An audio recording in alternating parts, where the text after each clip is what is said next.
ꯇꯣꯝꯊꯤꯟꯗꯨ ꯃꯍꯥꯛꯀꯤ ꯈꯨꯗꯥꯡ ꯘꯔꯤꯗ ꯄꯨꯡ ꯀꯌꯥ ꯇꯥꯔꯦ ꯍꯥꯏꯅ ꯌꯦꯡꯏ, ꯑꯗꯨꯒ ꯂꯤꯂꯤꯗ ꯅꯨꯡꯁꯤꯅ ꯍꯥꯏꯔꯛꯏ, "ꯊꯤꯜꯂꯒ ꯂꯥꯛꯑꯣ."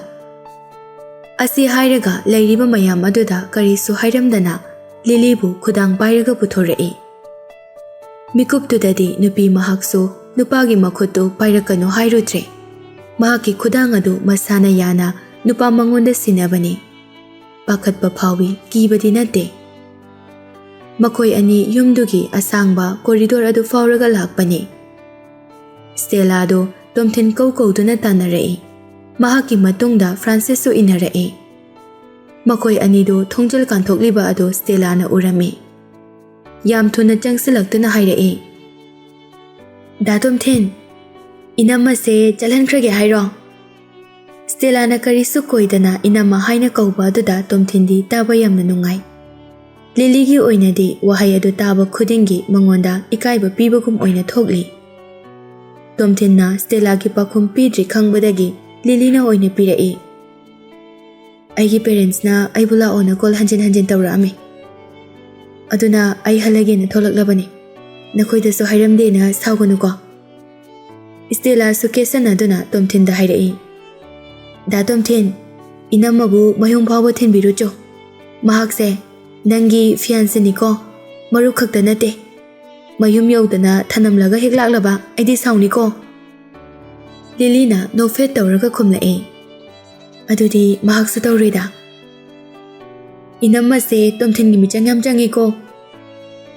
ꯃꯈꯣꯏꯒꯤ ꯃꯅꯥꯛꯇ ꯐ꯭ꯔꯥꯟꯁꯤꯁꯁꯨ ꯂꯦꯞꯇꯨꯅ ꯂꯩꯔꯝꯃꯤ꯫ ꯁꯥꯟꯅꯔꯤꯕ ꯋꯥꯔꯤ ꯑꯗꯨꯗ ꯃꯍꯥꯛꯁꯨ ꯌꯥꯎꯁꯤꯜꯂꯛꯏ, "ꯁ꯭ꯇꯦꯂꯥ, ꯌꯥꯔꯦꯗ ꯅꯪꯁꯨ꯫ ꯇꯣꯝꯊꯤꯟꯕꯨ ꯑꯉꯥꯡ ꯃꯆꯥꯔꯣ? ꯅꯪꯅ ꯌꯨꯝ ꯌꯧꯕ ꯐꯥꯎꯕ ꯊꯤꯜꯂꯝꯃꯣꯅ ꯑꯃꯨꯛ ꯇꯥꯏꯗꯨꯕꯣ?" "ꯑꯩꯅ ꯏꯅꯝꯃꯒꯤ ꯈꯟꯕꯗ ꯁꯨꯝ ꯄꯥꯈꯠꯄꯤꯕ, ꯑꯗꯨꯅꯅꯦ꯫ ꯅꯍꯥꯟꯃꯨꯛꯁꯨ ꯗꯥ ꯇꯣꯝꯊꯤꯟꯅ ꯁꯣꯏꯔꯤꯅꯦ ꯍꯥꯏꯅ ꯃꯃꯥꯟꯅꯕꯤ ꯑꯃ ꯃꯍꯥꯛꯀꯤ ꯒꯥꯔꯤꯗꯒꯤ ꯀꯨꯝꯊꯍꯜꯂꯒ ꯆꯤꯡꯊꯛꯇ ꯊꯅꯝꯕꯗꯣ, ꯑꯗꯨꯃꯥꯏꯅ ꯑꯃꯨꯛ ꯇꯧꯔꯝꯃꯗꯤ ꯍꯥꯏꯅ ꯄꯥꯈꯠꯄꯤꯕ, ꯑꯗꯨꯒꯤꯅꯤ ꯑꯩꯅ ꯍꯥꯏꯔꯤꯁꯦ." ꯑꯁꯤ ꯍꯥꯏꯔꯒ ꯁ꯭ꯇꯦꯂꯥꯅ ꯂꯤꯂꯤꯗ ꯉꯥꯛꯄꯤꯌꯨ ꯍꯥꯏꯕꯒꯨꯝꯅ ꯃꯤꯅꯣꯛ ꯑꯃ ꯇꯝꯃꯤ꯫ ꯂꯤꯂꯤꯁꯨ ꯅꯨꯄꯥꯗꯨꯒꯤ ꯍꯧꯈꯤꯕ ꯄꯨꯟꯁꯤꯒꯤ ꯃꯔꯝꯗ ꯊꯣꯏꯅ ꯈꯪꯂꯨꯕ ꯄꯥꯝꯗꯦ꯫ ꯁ꯭ꯇꯦꯂꯥꯅ ꯍꯥꯏꯔꯛꯄ ꯋꯥꯍꯩ ꯈꯨꯗꯤꯡꯒꯤ ꯍꯧꯈꯤꯕ ꯋꯥꯔꯤꯒ ꯌꯥꯝꯅ ꯃꯔꯤ ꯂꯩꯅꯩ꯫ ꯂꯤꯂꯤꯅ ꯁꯦꯚꯤꯌꯔ ꯑꯃꯗꯒꯤ ꯍꯦꯟꯅ ꯑꯋꯥꯡꯕ ꯊꯥꯛꯇ ꯂꯧꯔꯤꯕ ꯅꯨꯄꯥ ꯑꯁꯤꯗ ꯁ꯭ꯇꯦꯂꯥꯅ ꯋꯥ ꯉꯥꯡꯕ ꯑꯁꯤꯗꯤ ꯑꯉꯥꯡ ꯃꯆꯥꯗ ꯀꯔꯤ ꯇꯧꯒꯗꯕꯅꯣ ꯍꯥꯏꯗꯨꯅ ꯇꯥꯛꯄꯒ ꯆꯞ ꯃꯥꯟꯅꯩ꯫ ꯁ꯭ꯇꯦꯂꯥ ꯑꯃꯁꯨꯡ ꯇꯣꯝꯊꯤꯟꯒꯤ ꯃꯔꯛꯇ ꯅꯛꯅꯕ ꯃꯔꯤ ꯂꯩꯔꯝꯃꯤ ꯍꯥꯏꯕꯁꯤ ꯁꯥꯟꯅꯔꯤꯕ ꯋꯥꯔꯤ ꯑꯗꯨꯅ ꯈꯪꯕ ꯉꯝꯃꯤ꯫ ꯁ꯭ꯇꯦꯂꯥꯅ ꯃꯈꯥ ꯇꯥꯔꯛꯏ, "ꯏꯅꯝꯃ, ꯍꯌꯦꯡ ꯌꯨꯅꯤꯚꯔꯁꯤꯇꯤꯗ ꯑꯃꯨꯛ ꯊꯦꯡꯅꯁꯤꯀꯣ." ꯅꯨꯄꯤꯗꯨꯅ ꯌꯨꯅꯤꯚꯔꯁꯤꯇꯤ ꯄꯜꯂꯛꯄ ꯑꯗꯨꯗ ꯂꯤꯂꯤꯁꯨ ꯅꯤꯡꯁꯤꯡꯂꯛꯏ꯫ ꯁ꯭ꯇꯦꯂꯥꯗꯣ ꯑꯥꯔꯀꯤꯇꯦꯛꯆꯔꯒꯤ ꯁꯥꯇ꯭ꯔꯅꯤ ꯍꯥꯏꯕ, ꯑꯗꯨꯒ ꯇꯣꯝꯊꯤꯟꯅ ꯑꯥꯔꯀꯤꯇꯦꯛꯆꯔ ꯗꯤꯄꯥꯔꯠꯃꯦꯟꯠꯒꯤ ꯚꯤꯖꯤꯇꯤꯡ ꯄ꯭ꯔꯣꯐꯦꯁꯔ ꯑꯣꯏꯅ ꯂꯥꯛꯄꯅꯤ ꯍꯥꯏꯕꯗꯣ꯫ "ꯏꯅꯝꯃꯁꯦ, ꯃꯇꯝꯁꯦ ꯌꯥꯝꯅ ꯊꯦꯡꯕꯁꯨ ꯅꯠꯇ꯭ꯔꯤ꯫ ꯍꯧꯖꯤꯛ ꯏꯅꯝꯃꯅ ꯌꯨꯝꯗ ꯍꯟꯗ꯭ꯔꯤꯉꯩ ꯑꯩꯈꯣꯏ ꯄꯨꯟꯅ ꯁꯣꯄꯤꯡ ꯆꯠꯃꯤꯟꯅꯔꯨꯁꯦ꯫ ꯗꯥ ꯇꯣꯝꯊꯤꯟ ꯑꯃꯁꯨꯡ ꯗꯥ ꯐ꯭ꯔꯥꯟꯁꯤꯁꯇꯤ ꯃꯇꯝ ꯄꯨꯝꯕꯗ ꯊꯕꯛ ꯆꯤꯟꯗꯨꯅꯇ ꯂꯩ꯫ ꯑꯩꯒꯤꯗꯤ ꯃꯈꯣꯏ ꯅꯠꯇꯅ ꯁꯣꯄꯤꯡ ꯆꯠꯃꯤꯟꯅꯅꯕ ꯀꯅꯥꯁꯨ ꯂꯩꯇꯦ." ꯑꯁꯨꯛ ꯐꯖꯕ ꯅꯨꯄꯤ ꯃꯆꯥ ꯑꯗꯨꯅ ꯃꯍꯥꯛꯀ ꯂꯣꯏꯅꯕ ꯀꯅꯥꯁꯨ ꯂꯩꯇꯦ ꯍꯥꯏꯕ ꯑꯗꯨꯗ ꯂꯤꯂꯤꯗꯨ ꯉꯛꯂꯝꯃꯤ, ꯑꯗꯨꯕꯨ ꯃꯍꯥꯛꯅ ꯍꯥꯏꯕꯗꯨ ꯂꯤꯂꯤꯅ ꯌꯥꯔꯝꯃꯤ꯫ ꯇꯣꯝꯊꯤꯟ ꯁꯥꯎꯔꯨꯝ ꯁꯥꯎꯔꯨꯝ ꯇꯧꯗꯨꯅ, "ꯆꯠꯂꯁꯤ ꯂꯥꯛꯑꯣ ꯂꯤꯂꯤ, ꯊꯦꯡꯉꯦ."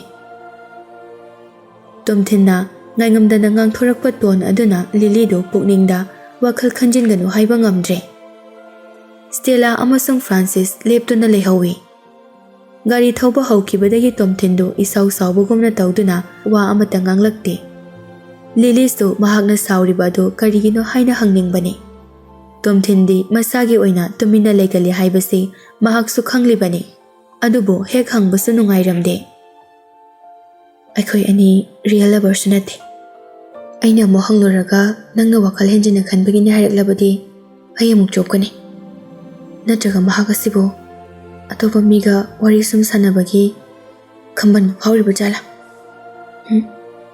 ꯑꯗꯨꯒꯤꯗꯤ ꯑꯣꯏꯔꯝꯒꯗꯕ ꯃꯥꯟꯗꯦ꯫ ꯃꯍꯥꯛꯅꯅꯤ ꯑꯩꯕꯨ ꯃꯌꯥꯝꯗ ꯏꯟꯇ꯭ꯔꯣꯗ꯭ꯌꯨꯁ ꯇꯧꯈꯤꯕꯗꯣ."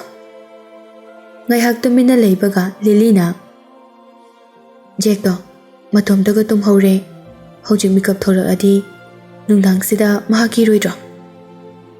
ꯏꯃꯨꯡꯗ ꯌꯦꯡꯁꯤꯟꯕꯤꯅꯕ ꯃꯤ ꯃꯌꯥꯝ ꯊꯝꯕꯅꯤ, ꯀꯩꯁꯨ ꯇꯧꯔꯣꯏ꯫ ꯑꯩꯅ ꯀꯔꯤ ꯑꯀꯥꯏꯕ ꯇꯧꯈꯤꯕꯒꯤꯅꯣ ꯅꯪꯅ ꯑꯩꯉꯣꯟꯗ ꯑꯁꯥꯎꯕ ꯍꯩꯅꯗꯕ ꯃꯇꯧ ꯎꯠꯂꯤꯕꯁꯦ?" Tomthin pakhum karisu pidana lambi nakanda gari do tapna thaujilaga khami. Nungdang thengjalakpagi gari adusu ka hena chindre. Gari khara amadi ngaihak leiraga chali. Wiper aduna gari mingsala tarakpa nongdo haidokduna lambi gi nakanda thaliba maingal adu uba ngami. Nupa adunadi Lily-bu numittudagi hauraga mahaki mayumda adum thamba pamlabani. Mahaki apamba adudagi nathairaga Stella-na shopping tawrusi haibada irailaina yakiba aduna nupa aduna waraukhibani. Nupa aduna sauribado karigino haibasu nupi mahakna khangi. Lily wangang bahaurai.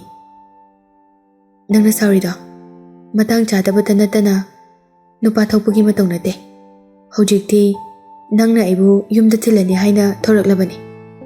Amuk nangi yumda hanba haibase yam phajade. Nupa adudi marol thoktaba amagumna nupidugi maithongi phajabada lupkhre. Lily-na amuk makha tarai. Aina haibadi aikhoi ani fake marriage tawdrabasu kaisu kaide haibani.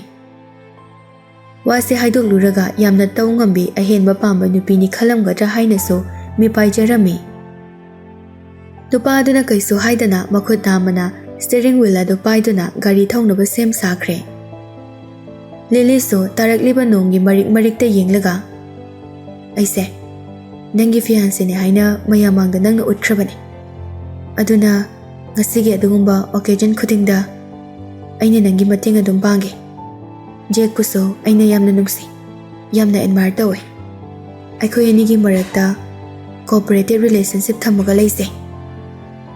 Tomthin topic amada honglaga hairai. Hojik uncle amadi auntie tumlamladra. Matamse yamna thengli. Ngasidi ai halaktre haiduna tumlamkhiroi. Ado aina haikibado serious ne. Aikhoi anigi marakta legidaba marise karambano haiba ai khangba pame. Hojik uncle ga auntie ga tumjibanina makhoida oina aigi apamba pumbado phongdoklage. Asi hairaga red light traffic ubada lepi. Lily ngakna nupa duta yengi. Tomthina kari sukhanda Lily gi khadangda pairaga aikhoi ani luhongdaba sunyamak yadabani. Nupa duki khonjel adu yamna pamkhra male pukning wakhal leitaba ngamdre. Sor phawba phungatpagumna tawi. Ikaiba matau uttuna machindagi thoklakpa wahai kharadi phongtoknaba hotnabani. Mahakna ngangba horakpaga nupagi wahaina hekta thachinki. Makhoi ani makha tana wangangna khidre. Lily-gi yumtamna gari do thawraklami. Tomthina haikiba ado ngaihaki sauningbaduna haikibra khallubani. Hek chanana Lily-gi matung inaduna changlai. Lily-na doorbell do khinglamdaida Tomthinda yenglai. Nangna suhena khangiduni. Aiga loganga kainakibadagi aingonda amasung aigi parents da taraklibada samaya mase. Hojikna direct yumsida changlaklaga nangna aigi parents da luhongbagi wari hokdokpa laklini ne. Phajana hairadi phai. Athiba kholna jaraklabadi nang aingonda saukham thokte ko. Tomthin samahakna hairibado pukningda yaningba phawi. Mahakna pamba khuding phangdriba phawba maning leiduna chengadaba nupa natte. Wahaidagi thabakna hena maru oi haiduna khanba nupani. Aikhoi ani marriage tawraba matung nangonda nupi amatana nuksipami haiba phongdokhidaba yai. Tungda nangna pambi ama amuk laklabadi aina kamdauba. Matamduda ai nangi nanakta dum laigadra natraga aigi yumda amuk halu hairakadra. Nupiduna ngangbado taningdabagidi nate nganglakliba mayam adu nupa mahakna khanbaduga hekta tayonaramba aduda makha tana nganglakanu haiduna machinda makhut amana mensele. Makhut namana lukhamda pai. Last warning ni. Asuk nungshibana chindagi aina taningloidaba wa hairaklabadi nachinse. Khuna nataba aigi chinsina melakpasu yai. Maduda nang aingonda saupham thokte ko. Asi hairaga machinda melamba do thadorai.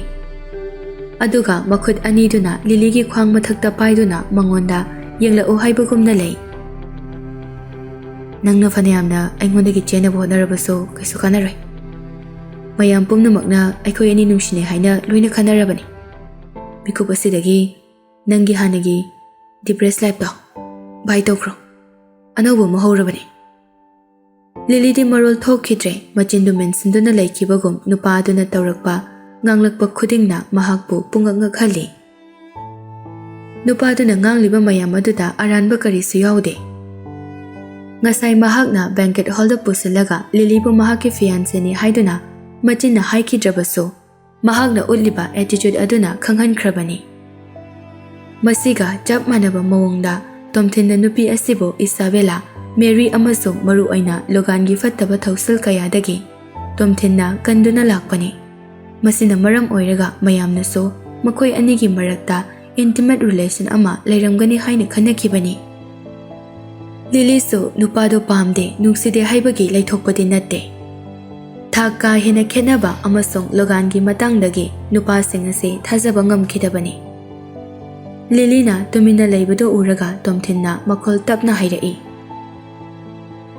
ꯑꯩꯒꯤ ꯏꯌꯥꯝꯕꯗꯣ ꯂꯩꯈꯤꯗ꯭ꯔꯦ ꯍꯥꯏꯕꯗꯤ ꯅꯪꯁꯨ ꯈꯪꯂꯝꯂꯒꯅꯤ ꯑꯩꯒꯤ ꯏꯇꯩꯃꯁꯨ ꯅꯥꯗꯨꯅ ꯂꯩꯔꯛꯄ ꯌꯥꯝꯅ ꯀꯨꯏꯔꯦ so Jack needs you so much. ꯅꯨꯄꯥꯗꯨ ꯃꯄꯤ ꯇꯥꯅ ꯀꯞꯇ꯭ꯔꯕꯁꯨ ꯈꯣꯟꯖꯦꯜꯗ ꯑꯋꯥꯕ ꯅꯨꯡꯉꯥꯏꯇꯕ ꯌꯥꯎꯔꯦ ꯍꯥꯏꯕꯗꯨ ꯂꯤꯂꯤꯅ ꯈꯪꯂꯝꯃꯤ ꯂꯤꯂꯤꯁꯨ ꯖꯦꯛꯄꯨ ꯌꯥꯝꯅ ꯅꯨꯡꯁꯤꯈꯤꯕꯅꯤ ꯃꯉꯣꯟꯗꯁꯨ ꯖꯦꯛꯅ ꯅꯨꯡꯁꯤꯕ ꯃꯇꯧ ꯀꯌꯥ ꯎꯠꯄ ꯑꯗꯨꯅ ꯅꯨꯡꯁꯤꯕ ꯍꯦꯜꯍꯜꯂꯤꯕꯅꯤ ꯑꯩꯅ ꯍꯥꯏꯔꯤꯕꯁꯦ ꯅꯪꯅ ꯊꯥꯖꯗ꯭ꯔꯁꯨ ꯑꯣꯂꯤꯚꯔꯗ ꯍꯪꯉꯨ ꯑꯩꯈꯣꯏ ꯑꯅꯤ ꯂꯨꯍꯣꯡꯗꯕ ꯁꯨꯡꯌꯥꯃꯛ ꯌꯥꯗꯕꯅꯤ ꯅꯪꯅ ꯍꯥꯏꯕ ꯃꯇꯝꯗꯣ ꯑꯩ ꯉꯥꯏꯒꯦ ꯑꯩꯗꯤ ꯑꯊꯨꯕꯗꯗꯤ ꯄꯥꯝꯃꯤ ꯑꯁꯤ ꯍꯥꯏꯔꯒ ꯇꯣꯝꯊꯤꯟꯗꯨ ꯂꯤꯂꯤꯒꯤ ꯈ꯭ꯋꯥꯡ ꯃꯊꯛꯇ ꯄꯥꯏꯔꯝꯕ ꯃꯈꯨꯠꯇꯨ ꯇꯞꯅ ꯊꯥꯗꯣꯔꯛꯏ ꯂꯤꯂꯤꯗꯨ ꯃꯃꯤꯠ ꯎꯏꯁꯤꯜꯂꯒ ꯃꯈꯥꯗ ꯅꯣꯟꯊꯈ꯭ꯔꯦ ꯑꯩ ꯑꯔꯣꯏꯕꯒꯤ ꯑꯣꯏꯅ ꯗꯤꯁꯤꯖꯟ ꯑꯃ ꯂꯧꯈꯤꯒꯦ ꯑꯗꯨꯒ ꯅꯉꯣꯟꯗ ꯈꯪꯍꯜꯂꯛꯂꯒꯦ ꯉꯁꯤꯗꯤ ꯅꯪꯅ ꯑꯩꯕꯨ ꯃꯅꯨꯡꯗ ꯆꯪꯕ ꯄꯥꯝꯗꯦ ꯍꯥꯏꯕ ꯑꯩ ꯈꯪꯉꯤ ꯑꯗꯨꯅ ꯑꯩ ꯆꯪꯉꯔꯣꯏ ꯑꯗꯨꯕꯨ ꯑꯩ ꯅꯪꯒꯤ ꯄꯦꯔꯦꯟꯠꯁꯇꯤ ꯏꯀꯨꯏ ꯀꯨꯏꯗꯅ ꯎꯅꯕ ꯂꯥꯛꯀꯅꯤ ꯑꯁꯤ ꯍꯥꯏꯔꯒ ꯇꯣꯝꯊꯤꯟꯅ ꯗꯣꯔꯕꯦꯜꯗꯨ ꯈꯤꯡꯂꯝꯃꯤ ꯃꯍꯥꯛ ꯇꯞꯅ ꯊꯣꯛꯄ ꯍꯧꯈ꯭ꯔꯦ ꯃꯃꯥꯏ ꯑꯃꯨꯛ ꯂꯩꯊꯣꯔꯛꯇꯨꯅ ꯂꯤꯂꯤ I need you to ꯂꯤꯂꯤꯗꯨ ꯅꯨꯄꯥꯗꯨꯅ ꯆꯠꯈꯤꯕ ꯑꯗꯨ ꯃꯃꯤꯠꯅ ꯎꯔꯤꯕ ꯃꯈꯩ ꯌꯦꯡꯗꯨꯅ ꯂꯩꯍꯧꯏ ꯊꯣꯡꯗꯨ ꯍꯥꯡꯗꯣꯔꯛꯇꯨꯅ ꯃꯍꯥꯛꯀꯤ ꯃꯃꯥꯗꯨ ꯊꯣꯔꯛꯏ ꯕꯦꯃꯥ ꯀꯗꯥꯏꯗꯅꯣ ꯅꯪꯅ ꯌꯦꯡꯂꯤꯕꯗꯨꯕꯣ ꯏꯃꯥ ꯀꯅꯥꯗꯁꯨ ꯅꯠꯇꯦ ꯏꯃꯨꯡꯗ ꯆꯪꯂꯁꯦ ꯏꯃꯨꯡꯗ ꯆꯪꯂꯛꯄꯒ ꯃꯃꯥꯅ ꯍꯥꯏꯔꯛꯏ ꯕꯦꯃꯥ ꯕꯥꯔꯗꯦ ꯄꯥꯔꯇꯤ ꯌꯥꯎꯔꯤ ꯍꯥꯏꯕꯗꯨꯕꯨ ꯐꯖꯅ ꯑꯦꯟꯖꯣꯏ ꯇꯧꯔꯛꯄ꯭ꯔꯣ ꯃꯍꯥꯛꯀꯤ ꯃꯄꯥ ꯑꯗꯨꯁꯨ ꯀꯔꯤꯁꯨ ꯍꯥꯏꯗꯅ ꯃꯆꯥꯗ ꯅꯣꯛꯐꯦꯠ ꯇꯧꯔꯒ ꯌꯦꯡꯉꯤ ꯃꯃꯥ ꯃꯄꯥꯒꯤ ꯃꯥꯏꯀꯩꯗꯒꯤ ꯀꯣꯝꯄ꯭ꯂꯦꯟ ꯀꯔꯤꯁꯨ ꯇꯧꯔꯛꯇꯕ ꯑꯗꯨꯗ ꯂꯤꯂꯤ ꯉꯛꯆꯥꯅꯔꯝꯃꯤ ꯃꯃꯥꯕꯨ ꯀꯣꯟꯁꯤꯟꯗꯨꯅ ꯏꯃꯥ ꯌꯥꯝ ꯅꯨꯡꯉꯥꯏ ꯑꯗꯨꯅꯕꯨ ꯑꯩꯁꯨ ꯊꯦꯡꯉꯤ ꯍꯥꯏꯕ ꯀꯥꯎꯈꯤꯕꯅꯤ ꯁꯥꯎꯒꯅꯨꯀꯣ ꯁꯥꯎꯗꯦꯗ ꯋꯥꯁ ꯇꯧꯔꯨꯔꯣ ꯑꯗꯨꯒ ꯄꯣꯊꯥꯅꯕ ꯇꯧꯔꯣ ꯊꯦꯡꯉꯤ ꯂꯣꯒꯥꯟꯅ ꯇꯧꯔꯛꯈꯤꯕ ꯃꯌꯥꯝ ꯑꯗꯨꯅ ꯃꯆꯥꯒꯤ ꯊꯃꯣꯏꯗ ꯊꯨꯀꯠꯄ ꯈꯔ ꯂꯩꯔꯝꯈꯤꯒꯅꯤ ꯈꯟꯕꯅ ꯃꯃꯥ ꯃꯄꯥꯅꯁꯨ ꯂꯤꯂꯤꯗ ꯑꯀꯟꯕ ꯋꯥꯍꯩ ꯁꯤꯖꯤꯟꯅꯕ ꯀꯤꯈꯤꯕꯅꯤ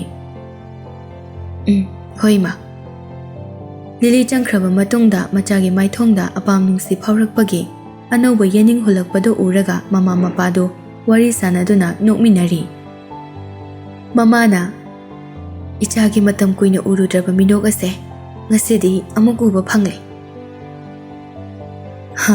ꯏꯆꯥꯒꯤ ꯑꯋꯥꯕꯒꯤ ꯃꯇꯝ ꯂꯣꯏꯈ꯭ꯔꯕꯅꯤ ꯍꯧꯖꯤꯛꯇꯤ ꯃꯍꯥꯛꯀꯤꯅꯤ ꯍꯥꯏꯕꯗ ꯃꯇꯤꯛ ꯆꯥꯕ ꯑꯃ ꯂꯥꯏꯅ ꯊꯥꯔꯛꯂꯕꯅꯤꯅꯦꯍꯦ ꯌꯥꯝ ꯈꯪꯉꯤꯅ ꯅꯨꯄꯥꯗꯣ ꯄꯩꯁꯥ ꯄꯥꯏ ꯍꯥꯏꯕꯗꯤ ꯃꯤ ꯂꯣꯏꯅ ꯈꯪꯅꯔꯤ ꯑꯗꯨꯕꯨ ꯃꯔꯝ ꯆꯠꯇꯤ ꯀꯝꯗꯧꯏ ꯍꯥꯏꯅꯒꯦ ꯑꯩꯅ ꯃꯤ ꯈꯨꯗꯤꯡꯗ ꯂꯣꯟꯅ ꯂꯣꯏꯅ ꯍꯪꯂꯕꯅꯤ ꯐꯠꯇꯕ ꯄꯥꯎ ꯑꯃꯐꯥꯎ ꯍꯦꯛ ꯇꯥꯕ ꯐꯪꯗꯦ ꯃꯁꯤꯗ ꯏꯆꯥꯅꯨꯄꯤꯅ ꯌꯥꯗ꯭ꯔꯕꯁꯨ ꯑꯩꯈꯣꯏ ꯑꯅꯤꯅ ꯅꯝꯗꯨꯅ ꯄꯤꯁꯤꯟꯈꯤꯁꯤ ꯃꯈꯣꯏ ꯑꯅꯤꯗꯨ ꯃꯇꯝ ꯀꯨꯏꯅ ꯅꯣꯛꯀꯦ ꯐꯪꯂꯛꯇꯕ ꯑꯗꯨ ꯉꯁꯤꯗꯤ ꯑꯄꯦꯟꯕ ꯃꯤꯅꯣꯛ ꯀꯌꯥ ꯅꯣꯛꯂꯤ ꯂꯤꯂꯤꯁꯨ ꯇꯨꯝꯂꯒꯦ ꯍꯥꯏꯗꯨꯅ ꯐꯃꯨꯡꯗ ꯍꯤꯞꯊꯔꯛꯏ ꯋꯥꯈꯜꯗ ꯈꯜꯂꯤꯕ ꯃꯌꯥꯝ ꯑꯗꯨ ꯅꯨꯄꯥ ꯑꯗꯨꯗ ꯃꯇꯧ ꯀꯔꯝꯅ ꯍꯥꯏꯁꯤꯒꯦ ꯍꯥꯏꯗꯨꯅ ꯈꯜꯂꯤ ꯏꯃꯥ ꯕꯕꯥ ꯑꯩꯒꯤ ꯑꯅꯧꯕ ꯕꯣꯏꯐ꯭ꯔꯦꯟ ꯑꯃ ꯐꯪꯂꯦ ꯍꯥꯏꯕꯗ ꯅꯈꯣꯏꯅ ꯑꯩꯕꯨ ꯁꯥꯎꯒꯗ꯭ꯔꯥ ꯋꯥꯔꯧꯒꯗ꯭ꯔꯥ ꯅꯈꯣꯏ ꯑꯅꯤꯅ ꯍꯟꯗꯛꯀꯤ ꯕꯣꯏꯐ꯭ꯔꯦꯟ ꯑꯁꯦ ꯄꯥꯝꯗꯦ ꯍꯥꯏꯔꯛꯂꯕꯗꯤ ꯑꯩ ꯂꯝꯍꯦꯟꯕꯤ ꯑꯣꯏꯅꯤꯡꯒꯅꯤ ꯑꯩꯕꯨ ꯂꯝꯍꯦꯟꯕꯤ ꯍꯥꯏꯅꯗꯤ ꯆꯩꯕꯤꯒꯅꯨꯀꯣ ꯂꯟ ꯑꯃ ꯃꯥꯡꯈ꯭ꯔꯦ ꯍꯥꯏꯅ ꯂꯩꯔꯤꯉꯩ ꯑꯍꯦꯟꯕ ꯂꯟ ꯑꯃ ꯐꯪꯕꯗ ꯑꯩꯅ ꯃꯇꯧ ꯀꯔꯝꯅ ꯅꯥꯊꯩꯔꯒ ꯍꯨꯟꯗꯣꯛꯂꯝꯒꯅꯤ? ꯊꯥꯛ ꯃꯥꯟꯅꯗꯕ ꯃꯁꯦꯟꯅ ꯍꯦꯟꯅ ꯆꯨꯁꯤꯟꯅꯕ ꯅꯛꯁꯤꯟꯅꯕ ꯍꯦꯜꯂꯤ ꯍꯥꯏꯅꯔꯤꯕ ꯑꯁꯦ ꯑꯆꯨꯝꯕꯅꯤ꯫ ꯃꯁꯤꯗ ꯑꯩ ꯀꯔꯤꯁꯨ ꯌꯦꯠꯅꯤꯡꯗꯦ꯫ ꯃꯁꯤꯃꯛꯅ ꯑꯣꯏꯔꯝꯒꯗ꯭ꯔꯥ? ꯊꯣꯡ ꯍꯥꯡꯂꯔꯣꯏ ꯈꯟꯈ꯭ꯔꯕ ꯑꯩꯒꯤ ꯊꯃꯣꯏ ꯑꯁꯤꯗ ꯅꯪꯒꯤ ꯑꯥꯔꯊ ꯂꯩꯕ ꯋꯥꯍꯩ ꯀꯌꯥꯅ ꯆꯪꯁꯤꯟꯗꯨꯅ ꯂꯩꯈ꯭ꯔꯤꯕ ꯑꯁꯦ꯫ Sometimes beautiful things come out of nowhere. ꯇꯣꯝꯇꯤꯟꯁꯨ ꯒꯥꯔꯤ ꯊꯧꯔꯝꯕꯅꯤ꯫ ꯐꯣꯟꯗ ꯃꯦꯁꯦꯖ ꯑꯃ ꯂꯥꯛꯄꯒꯤ ꯃꯈꯣꯜ ꯇꯥꯕꯗ ꯒꯥꯔꯤꯗꯨ ꯈꯥꯝꯂꯝꯃꯤ꯫ ꯂꯥꯛꯍꯟꯅꯤꯡꯕ ꯃꯍꯥꯛꯀꯤ ꯃꯦꯁꯦꯖ ꯑꯣꯏꯔꯝꯕ ꯑꯗꯨꯗ ꯌꯥꯝꯅ ꯄꯥꯅꯤꯡꯅ ꯒꯥꯔꯤꯗꯨ ꯈꯥꯝꯂꯒ ꯄꯥꯅꯕ ꯍꯣꯠꯅꯔꯤ꯫ ꯑꯄꯥꯝꯕ ꯄꯥꯎ ꯑꯣꯏꯔꯝꯂꯅꯤ ꯈꯟꯗꯨꯅ ꯁꯥꯡꯅ ꯁꯥꯡꯅ ꯏꯔꯛꯂꯤꯕ ꯃꯦꯁꯦꯖ ꯑꯗꯨ ꯍꯟꯖꯤꯟ ꯍꯟꯖꯤꯟ ꯄꯥꯔꯝꯃꯤ꯫ ꯃꯦꯁꯦꯖꯇꯨ ꯄꯥꯕ ꯂꯣꯏꯔꯒ ꯂꯤꯞꯁ ꯀꯣꯅꯔ ꯑꯗꯨ ꯂꯦꯡꯂꯛꯏ꯫ ꯅꯣꯛꯐꯦꯠ ꯇꯧꯔꯒ ꯁꯣꯜꯂꯤ꯫ Really, opposite attracts are true.